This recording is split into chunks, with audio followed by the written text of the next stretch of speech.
কারেন্টের গাড়ি আসলে না এদিকে আই হ্যাঁ তারপরে দিয়া এগুলো কোন দিকে তো কোন দিকে আইয়ের বিলুনে এখন এদিকে যা কাটতে গাড়ি হ্যাঁ সিত্তেমার দিকে হ্যাঁ হ্যাঁ। তারপরে চমনি না হ্যাঁ। চিতামার পুরা চিতামার কে তারা কি এর ভিতরে আছিল হ্যাঁ তারা কি এর ভিতরে আছিল যারা অ্যাক্সিডেন্ট হয়েছে তারা কি বাইকে ছিল হ্যাঁ বাইকের লগে ইলেকট্রিকের গাড়ি কমান্ডো হ্যাঁ কোনখানে হয়েছে ঘটনা চিতামারা পুরান বাজার পুরান বাজার তারার নাম কি যারা অ্যাক্সিডেন্ট হয়েছে ইয়াতে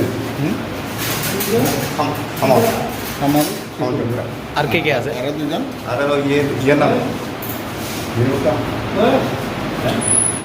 কোন জায়গা পুরান চিত্তামরা চিত্তামারা পুরান বাজার না নতুন বাজার পুরান বাজার কেমনি অ্যাক্সিডেন্ট দিয়েছে বাইকে ওই কাদেরকে গাড়ি গাড়ি কি গাড়ি আছে কমান্ডো গাড়ি মানে মুখামুখি বাড়ি গেছে তারা কি এর ভিতরে আছিল তারা কি এর ভিতরে আছিল তারা তিনজন আছিল বাইকে বাইকে কি বাইক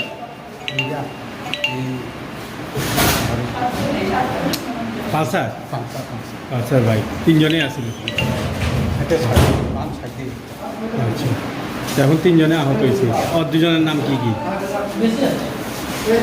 ওই এটার নাম পাই না এর নাম অনেক না অ্যাক্সিডেন্ট অ্যাকচুয়ালি আমি আসছিলাম না, আমি পরে গেছি আর কি, তো দেখছি যে এখানে অনেক ব্লিডিং টিডিং হয়েছে।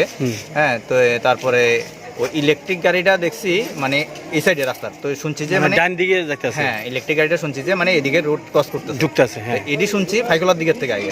আচ্ছা। তো সম্ভবত ফাইকলার দিকে আইতে যায়, রোডটা যে ক্রস করে তখনই মনে হয় এটার মুখোমুখি লাগছে বা সাইডে লাগছে। সাইডে লাগছে। হ্যাঁ, মানে মানে রাস্তাতে অনেক ব্লিডিং হয়েছে আর কি। এটা বোধহয় তাহলে দ্রুত গতিতে আসলে স্পিড কন্ট্রোল করতে পারবে মনে হয়, কিন্তু আমি তো আসছিলাম না তখন, মানে ইলেকট্রিক গাড়ি। হ্যাঁ, ইলেকট্রিক গাড়ি।